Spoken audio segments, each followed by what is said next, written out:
That Canadian wildfire haze is back in our area, and boy, you can certainly tell it's certainly hazy out there. Couple that with the high temps, and it's just a little uncomfortable out there. Very noticeable today. Chief Meteorologist Tara Lane tracking the latest conditions. And Tara, are we under any kind of alerts here? We do have another air quality alert for tomorrow. So mainly for folks that do have the respiratory issues like asthma, emphysema, younger kids, older active adults. As we've said so many times, I feel like here this summer, you just may want to limit that time outside for yet another day tomorrow, because we are still going to have some of that, yes, Canadian wildfire smoke drifting through the area, where you see the yellows and the orange that kind of indicates some of that moderate smoky conditions moving through. And so this takes it out through later tomorrow. But then notice as we fast forward into Wednesday how it lightens up. So things will be improving when it comes to the hazy conditions, smoky skies out there by the middle and latter part of the week. So as I said, we're back in the code orange unhealthy range for tomorrow for those sensitive groups, and then Wednesday and Thursday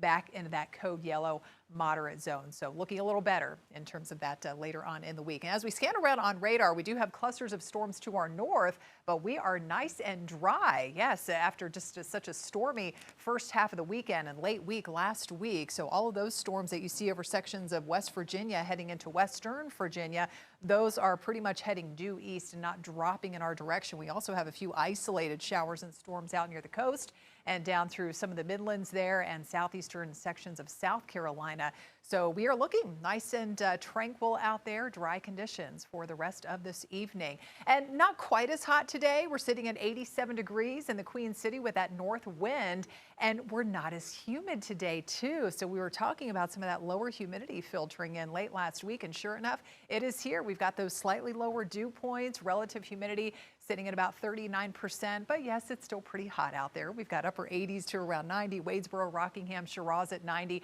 mid 80s in Rock Hill, and kind of right around that range there, Shelby and Gastonia, 87 hot degrees in Morganton, and we're sitting in the upper 70s in the mountains where those dew points are much lower, up there in the 40s and 50s. And as I said, low to mid 60 degree dew points. It's still a little sticky outside, but just not feeling quite as steamy as it has been the past few days or so. But there's still plenty of heat lurking there off to the south and west. Look at Texas just sizzling once again, dangerously hot conditions. It's currently 102, and that's the actual air temperature without the humidity factored in Dallas, Texas. So we're going to get more of that heat coming in for tomorrow, along with that poor air quality for sensitive groups, but the storm chance is not really returning until the middle part of the week, and the latter part of the week turning a little stormy in spots. So tonight, nice and quiet weather continues and dry, temperature down to about 70, still some lingering haze, of course, this evening as the wind stays light. We'll have a west wind at about 5 to 10 miles an hour tomorrow, and notice hotter,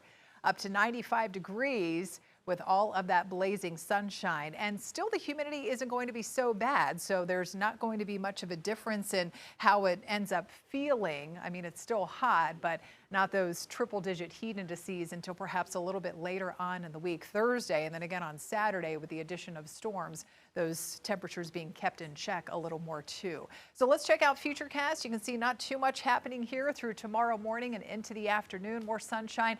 Not going to rule out the slim chance of a stray shower or storm if you do have plans to head west toward the southwestern corner of the state. Maybe Rutherford County could be in the more favored zone for seeing that pop-up storm later on tomorrow.